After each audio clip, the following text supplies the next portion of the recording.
Okay, and mine is from Bimedbar, chapter 5. Um, it's really long, so I guess I'll just like read a little the part that pertains to it, but it's chapter 5, verse 11, and then all the way through technically 31 in my book.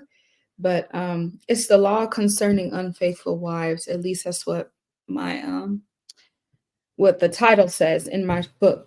But it says, and the Most High spoke to Moshe, saying, speak to the children of Israel and say to them, if a man's wife goes astray and behaves unfaithfully toward him, and a man lies with her carnally, and it is hidden from the eyes of her husband, and it is concealed that she has defiled herself, and there was no witness against her, nor was she caught.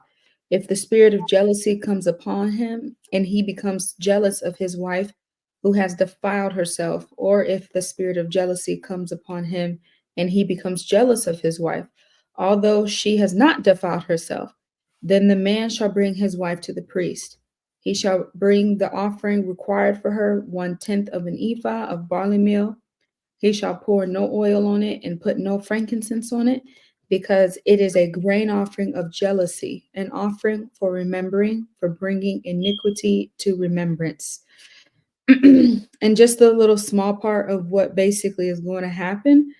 I'll read a few verses down, just not like the whole thing, because she's going to take this vow of a curse, essentially, is how I'm understanding it. And the priest shall bring her near and set her before the Creator. And the priest shall take holy water in an earthen vessel and take some of the dust that's on the floor of the tabernacle and put it into water.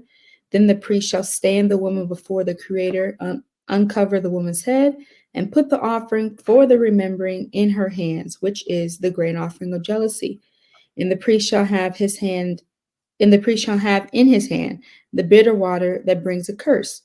And the priest shall put her under oath and say to the woman, if no man has lain with you, and if you have not gone astray to uncleanliness while under your husband's authority, be free from the spirit of water that brings a curse. But if you have gone astray while under your husband's authority, and if you have defiled your husband, and some man other than your husband has lain with you, then the priest shall put the woman under the oath of the curse, and he shall say to the woman, the Most High make you a curse and an oath among your people, when the Most High makes your thigh rot and your belly swell. And the woman takes it and says, so it shall be. And then they continue with the procedure.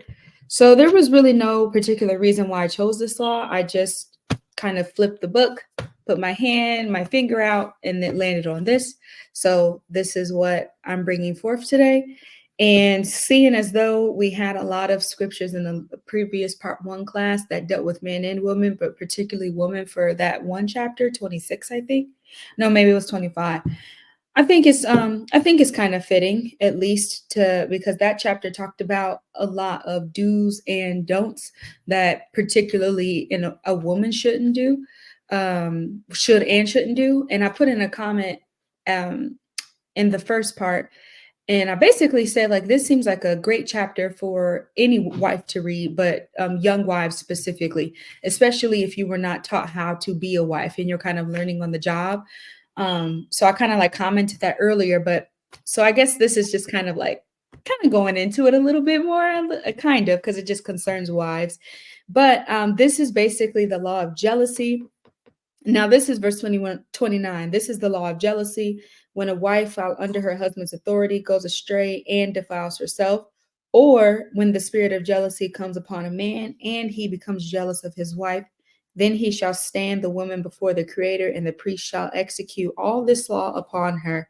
Then the man shall be free from iniquity, but that woman shall bear her guilt if she is guilty. So, yeah, it's it's a lot to unpack here.